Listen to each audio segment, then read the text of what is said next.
Electrocast. Hold on to your butts. We are changing the course of history as we see it. That is what Wesley demands. Now, this affects Iris. Iris, where are you? What you feel only matters to you. I do not entertain hypotheticals. The world as it is vexing enough. Iris, I have a tip for you. Don't take drugs! Or whatever movies with Wesley and Iris. Da da da da da clank bong da da da da da banana banana banana banana banana. What up? And welcome to... I can't do it at all. Do it. Come on. What Come up? on, do it. And welcome to all whatever movies. My name is Wesley, and I'm here with my little sister. Iris, dickwad. Right. Today we're here to discuss a movie that transcends movies, that is a part of the fabric of my being and my childhood, and which Iris is always happy to revisit for the purposes of James Cameron Month. Woo-woo. Terminator 2, Judgment Day. What's the name of the supercomputer that creates and controls the Terminators? Seriously? First Is it's this Skynet, later it's the system is Genesis, and then it's Legion. I can tell this is going to be a novice quiz for you. What's the name of the bar at the beginning of the movie? The bar, the guitars, Cadillacs, Hillbilly, Mew. I don't remember. I'll give you options. The Corral, Joe's Diner, Bob's Saloon, or Wish You Were Beer. I'm going with the Corral. Correct. Complete this famous line by Arnold Schwarzenegger. I need... I need fuel. No, wait. Oh, that's Doc Brown. Back to the Future. That's your other favorite movie. I need... Think The Corral. Oh, I need your clothes, your boots, and your motorcycle. What song plays as Arnold Schwarzenegger mounts his motorcycle for the first time? Bad to the Bone by George Thorogood and the Destroyers, which at that point was actually pretty overused at that point in movies, but it's inextricable now. Like, it's part of this movie. Perfect. How did Arnold Schwarzenegger's Terminator smuggle his shotgun into the shopping mall? In a box of flowers. Mm-hmm. What flowers? A crappy looking box of flowers too. Look, if you ever buy flowers and they're in like a cheap box, you're doing yourself a disservice.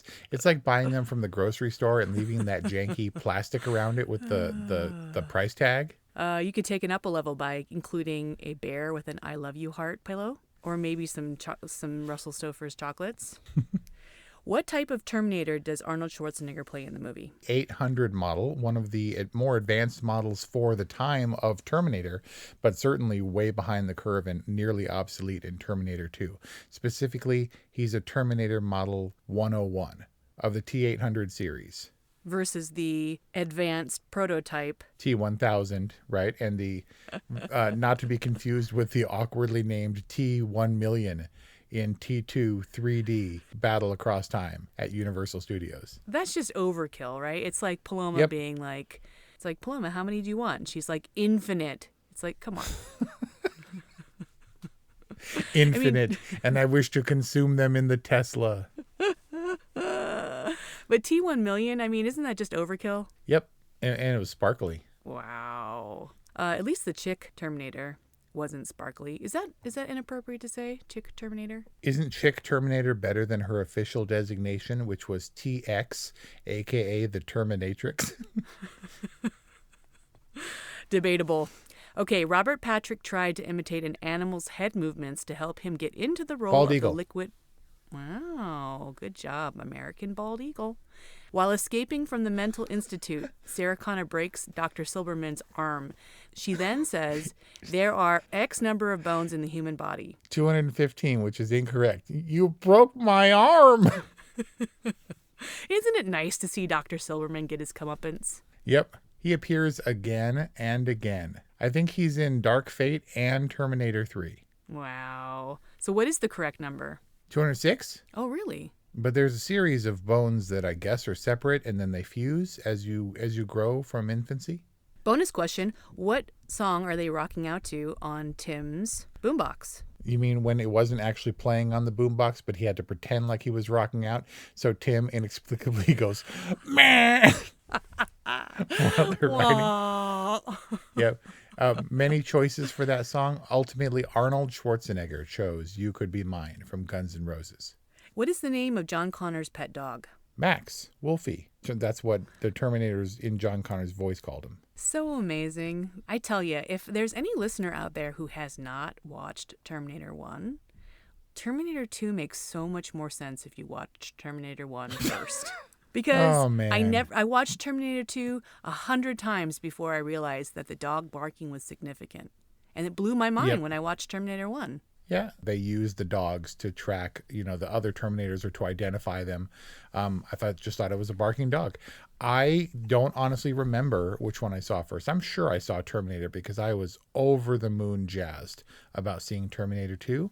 But just from sheer production value, spectacle, execution, improving on the original, maybe one of the few sequels that outstrips its original. I mean, I don't know if it outstrips. I don't think that T2 detracts from T1 at all. But it definitely adds to it. I think it's additive. I think it's incremental, even though I guess it eclipses it in terms of overall cinematic storytelling. I guess you're right in that sense. Yeah, I mean, it's recursive. Ooh, oh yeah. And also in how it builds the mystique, and it improves upon T1 in a way that makes T1 even better and more rewarding to watch. It builds the world as well, the future world, which is now the past, of far off 1997, Judgment Day. And 2029, which is only 7 years away. Stop it. You're freaking me out. Yeah, I don't want to think about that. All right, how does Miles Dyson die? At the hands of the SWAT team. Breaks in as he's holding the detonator for all the explosives that they're going to use to send Cyberdyne to the gods. I think the official twinfinite.net answer for this is debatable because they say he dies when Cyberdyne Systems blows up. Technically, I think he takes his last breath before detonating the bomb. His death is actually what results in the explosion. Right. The alternate answer is that he was killed by Hank from Breaking Bad. Dean Norris was part of SWAT. In the movie, what power sunscreen do you need to be wearing in order to withstand Judgment Day? 2 million sunblock. An actor suffered permanent hearing loss while filming the elevator shootout Linda Hamilton. Scene. Oh, really? Is that serious? Is that Forgot true? to put her earplug in. No. In the elevator. No way. No matter what, those blanks are full charges, especially in a James Cameron movie. Yeah, don't do that. Yeah, don't do that. That sucks. At the end of the movie, what permanently destroys Robert Patrick's liquid Terminator? Molten liquid metal from the foundry that they find themselves fighting in, which actually the composition of chemicals or whatever to create that liquid metal needed to be kept really cool. So it was really cold on the set. All the science and all that stuff right there reeks of James Cameron. That's so right up his alley, something that he would love to toy with and figure out and achieve and capture on film. Yep, Terminator 2, long time coming. As we discussed in our review of The Abyss, available now, he definitely had a lot of things from Terminator 2 that he had planned for Terminator 1. Couldn't technically achieve them because his mind is in advance of the technology currently available to him. So they did the water test for the water creature.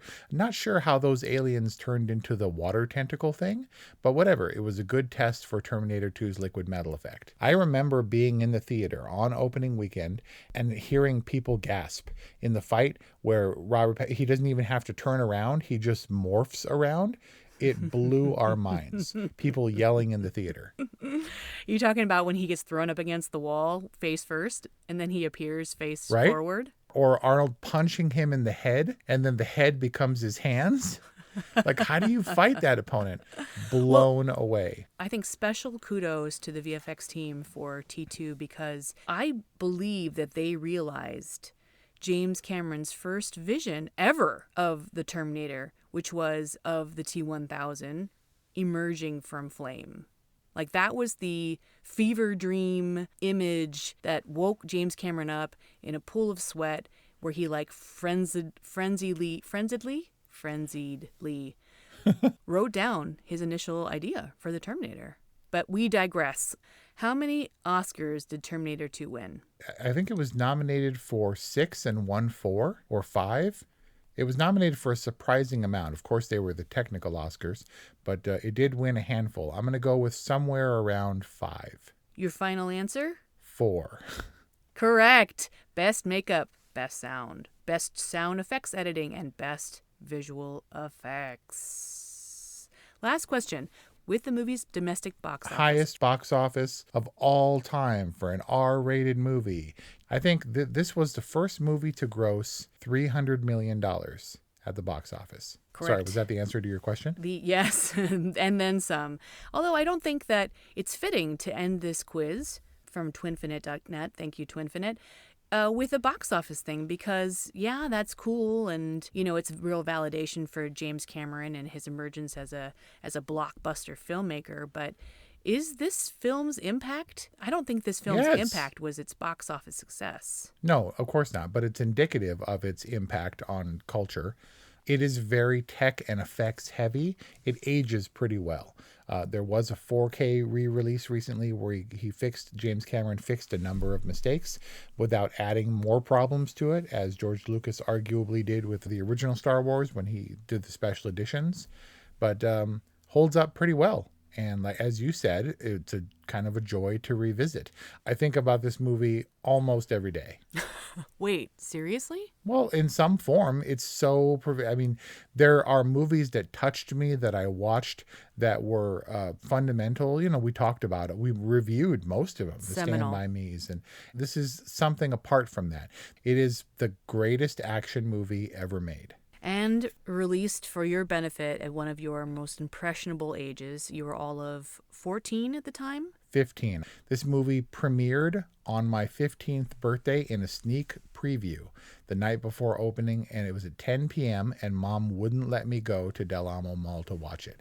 I was devastated. Remained scarred to this day, 30 years later. But also... you have to understand, I don't care about... if you haven't seen Terminator and Terminator 2, you don't belong here. We don't need to explain the plot, but it's all about my experience as a kid watching this movie, playing the Game Boy video game version of this movie, listening to the soundtrack of this movie, which is not a rock soundtrack. It was the score, right? You know how actors, they look a certain age in your mind forever, like Harrison Ford will always be Indiana Jones to me, and then you see him in any other movie and you're like, he looks old, or whoa, he looks young. This is exactly the role for Arnold Schwarzenegger for me for all time. I agree. When you see him in Terminator, you're like, dude, he's super young and way more buff. Way buff. But he's like 40 years old in this movie. And obviously no one does buff like Arnold Schwarzenegger in the movies.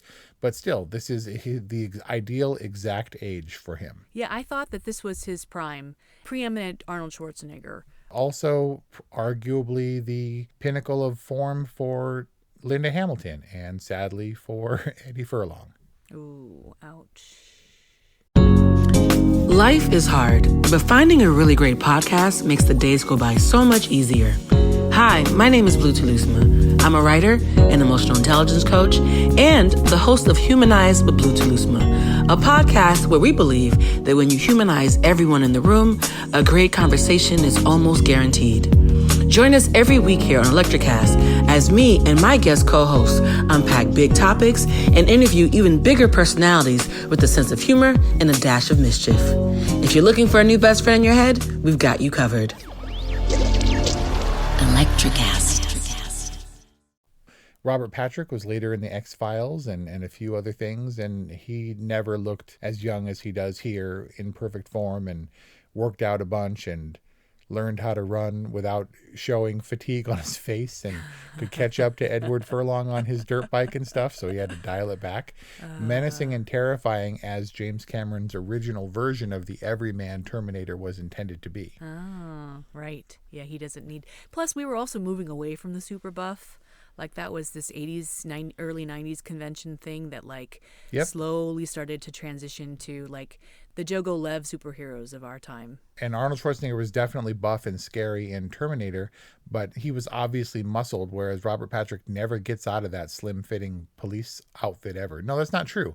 We do see him nude and do see his balls in the opening scene. Wait, we see balls? Yeah, not that I was looking or that you will be looking, but if you go back and you see, a proper version not edited for TV, you see his balls. almost teabagging the concrete when he crouches down and grabs the pistol off the cop he just assaulted. Wow. Yep. Didn't look for that one. You mentioned corrections. I'd like to hear more about that. But I have one specific inconsistency, contradiction. So when we're first introduced to Linda Hamilton, she's doing pull-ups on her upended bed. And Silberman is doing his little tour, convenient exposition tour. And what does Linda Hamilton say to Dr. Silberman as greeting? Other than, hello, Dr. Silberman? Yeah. How's the knee? So she says, how's the knee? And then he proceeds to explain to his tour group what? She stabbed, fine, Sarah. And turns to the group and says, she stabbed me in the kneecap with my pen a few weeks ago. Right. Which I would consider bad behavior.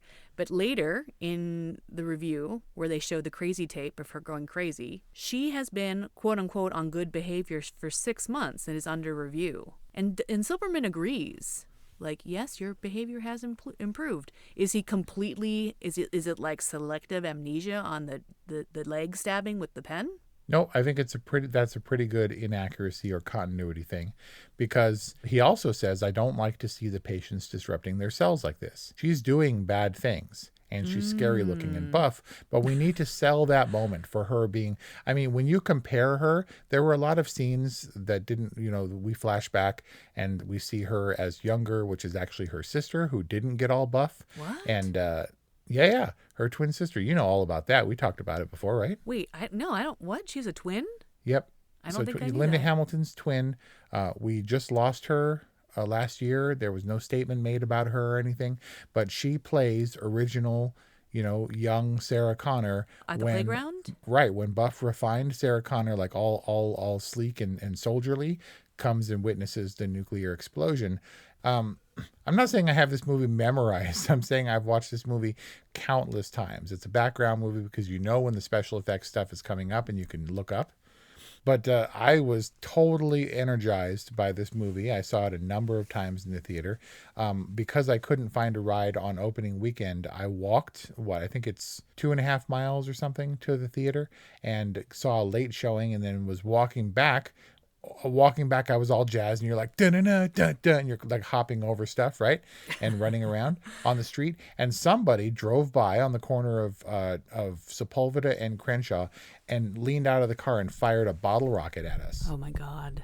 So it's like, hey, pew, bam. And I was like all like crouching and diving in the bushes and stuff. And I was like a Terminator. I was still hopped up and full of adrenaline from this movie.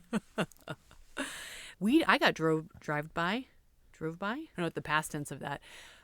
In grad school, I was walking with a group of my fellow students. We were walking in the West Adams area neighborhood around USC, and lowrider pulled up. We saw the barrels come out of the window, and firing ensued, and we all like jumped into the bushes and onto the sidewalk.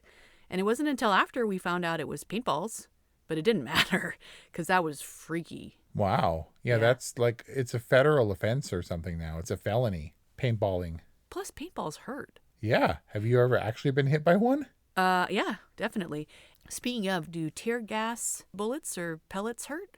Because those SWAT team guys got taken out. Well, look, you got to get trajectory so that you can shoot it clear enough so that you're not impacted by the gas. I think they were all wearing masks.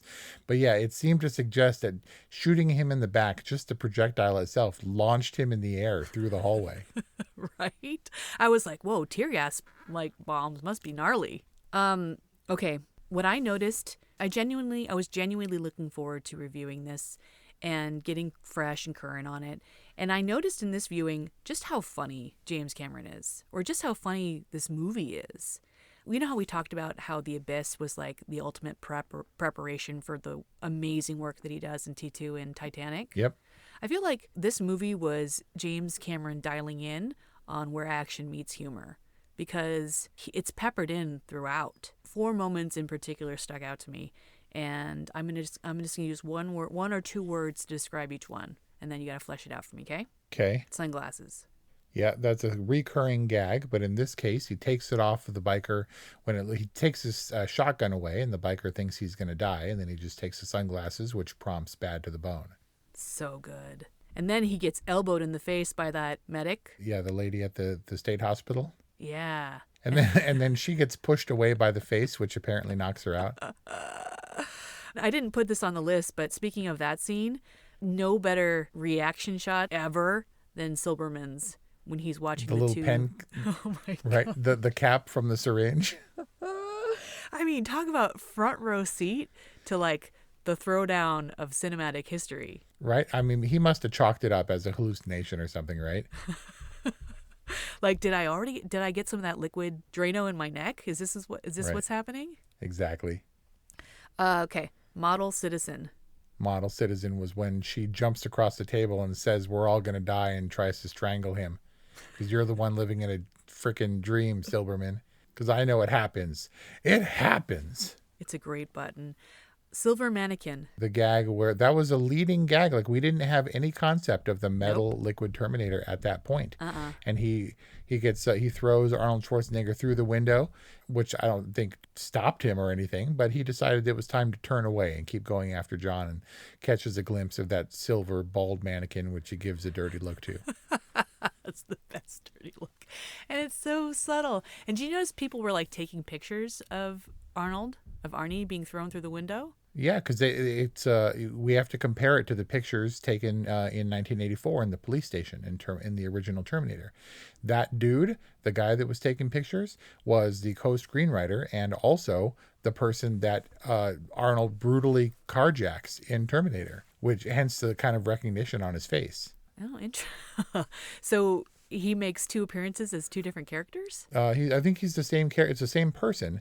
I don't think he's a named character, but there is a glint of recognition on his face. Oh, interesting. That's a good piece of trivia. All right, last one. Put your leg down. Put your leg down was when he says, you have to do what I say, huh? He's like, correct. Prove it. Stand on one foot. And so he lifts his leg, and then those dudes show up. Like, you okay, kid? Put your leg down. And he has such a great, I mean, that's a literal yoga pose, and he's got so much stability and balance. Like, whoa. Yeah, his neural net processor's working on it. Yeah. He's got gyroscopic stabilizers and such, I bet. Seriously. He's so stable that when he tells him to put his leg down, I forgot that he had it up. Fun and funny, but also within reason. There was a real opportunity for Bad to the Bone to be cheesy. Like I said, it had been overused at the time, and there were things that they dialed back. There was another sequence in the desert where he said, you got to smile sometimes, and teaches Arnold how to smile, and he does like the most awkward, only smiling with your mouth smile ever. And he's like, yeah, maybe you should practice in front of a mirror. And the smile disappears because he's offended. Oh, so he does. As Terminators are wont to be. They're wont to be offended. Yep. Were there any seeds planted in T2 for Dark Fate? I don't think so. I don't really think he intended. This was before the age of contracted trilogies. It wasn't immediate that he could get Terminator 2 made. When they finally got it greenlit, it was on an accelerated schedule. So he said, good news is we get to make the movie, and bad news is we're already several months behind. And so I think this was supposed to be a definitive end to the chapter. Of course, it was a massive success.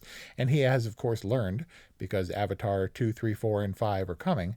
But I don't think he ever intended to revisit Terminator after this. Mm-hmm. But did participate in Dark Fate, which at least was some kind of validation or blessing on that film in particular.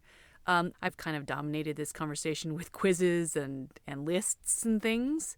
I do want to give you the opportunity to just gush and talk about this movie that you love. Well, no, I appreciate that. But this movie we're not here to review this movie. This is an obvious totally for me. It's a big part of my life. And I just am, like you were, enjoyed to watch it again. I'm enjoying talking about it. I think this film really epitomizes James Cameron's sensibility as a filmmaker with his adroit balance of action and comedy and drama. No romance here, which is kind of interesting because that plays such a prominent role in Titanic and it's more of a bromance and Avatar. It's more of a bromance. It's more of a father-son story. But it's darker, obviously. I mean, it kind of turns the themes of Terminator on its head, whereby Sarah Connor is the protector and the mother and the virginal figure or whatever, and then in this case, she turns and kind of becomes the thing that's dominated her life, and her thought process is almost a Terminator herself. Arguably comes closer to killing more people than the Terminator himself does. That's not true. He shoots that poor dude in the legs at the gate. He shoots like at least a dozen cops in the legs too.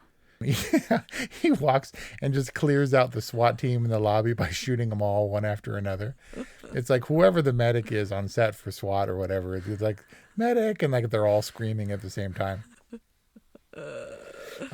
It is definitely a darker movie, and there was actually a better, more promising ending whereby John is a congressman and he's playing with his kid, and old Sarah is watching, but James Cameron struck that in favor of the more, I guess, ambiguous, darker road ending. Dark movie is no joke. Like full on nuclear holocaust, like screaming skeletons and melting faces. Like that's horror movie crap that he throws in there. Right. That crew, the special effects crew, said they've never had another scene or anything that they've worked on that's drawn that number of compliments and praise for its realism and authenticity. Which part? Which is horrifying. The nuclear holocaust, or the shockwave, shockwave sweeping through Los Angeles.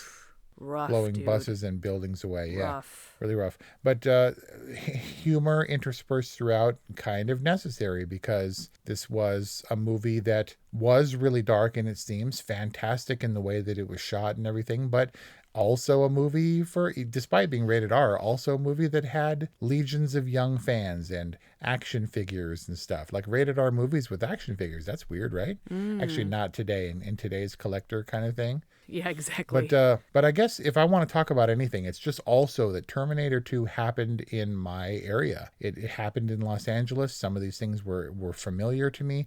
Blows my mind. The risks they took making this movie, just so practical, except for the liquid Terminator. Everything was shot around Los Angeles. That crazy guy actually flew the helicopter under the underpass. What? And nobody would film it because it was too dangerous. He did it a couple of times with James Cameron in the car behind, filming it himself, and then from ahead of the helicopter from a front shot.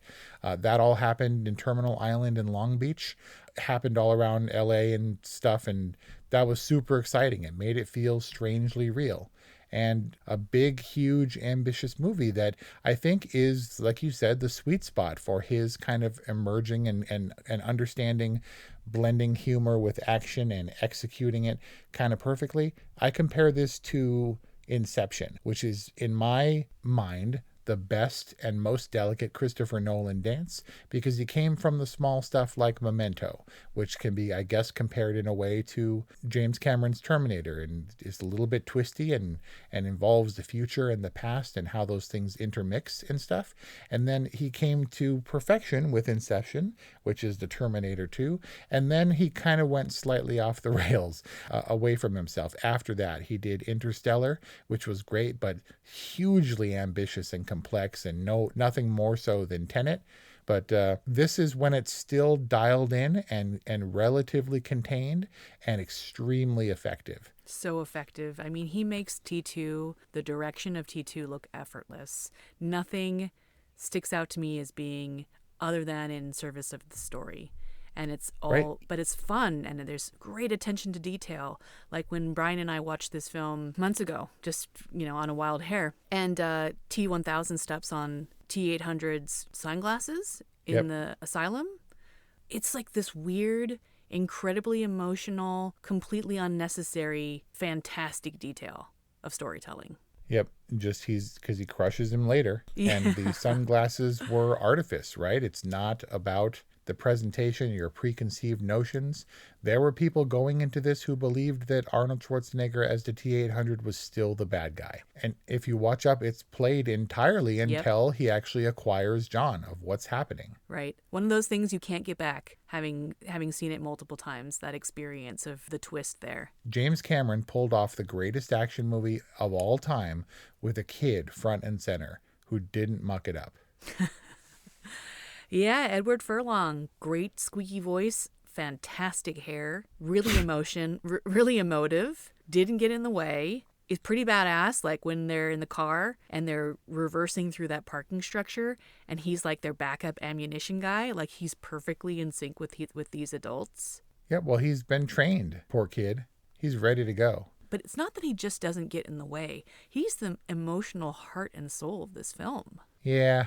As a matter of fact, the biggest problem with Eddie Furlong on this movie was that he grew a bunch and his voice broke during filming because it took so long. And so he had to ADR and they had to modulate some of his squeakiness at the top. But they left it. So he's noticeably younger in the desert scenes than he is later on in the film, in other parts of the film when he was older. But they kept him unmodulated and they kept his kind of young, innocent voice for the desert scenes when he's talking about love and crying and all that stuff. Huh. Interesting. Yep. I hope you are doing well. He had like a day or two of shooting for reference on Terminator Dark Fate. But I hope, Eddie Furlong, you're doing well and are happy. Yeah, we wish you all the best. And to this whole cast and crew that made cinematic history with Terminator 2 Judgment Day. I think we could gush and go on all day. We've already gotten your official totally. And of course, I'm getting Terminator 2 Judgment Day a good. That's our discussion on Terminator 2 Judgment Day. We hope you've enjoyed this discussion and that you're enjoying James Cameron Month at orwhatevermovies.com or wherever you get podcasts. Please subscribe to our podcast. Please follow us on Twitter and Instagram. And send us your comments on not only Terminator 2 Judgment Day, but the other episodes in James Cameron Month, April 2022. Thanks for listening, and hasta la vista, baby.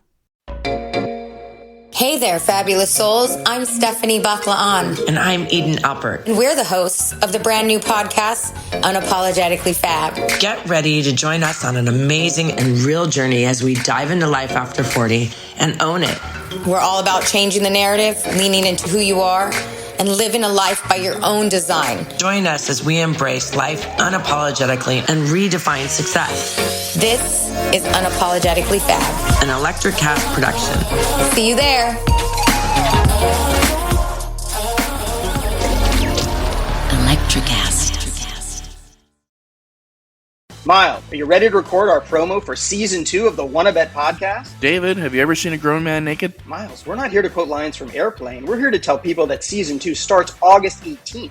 But I like Airplane. I know you do, but Wanna Bet is a sports betting podcast. Each week we bet $1,000 on the NFL teams and games that we love. Well, that sounds like fun. It is fun. And last year you picked over 60% of your games correctly. How'd you do? We're not talking about that. We are telling people that they can find us every Friday. So no more movie quotes. Roger. Electricast.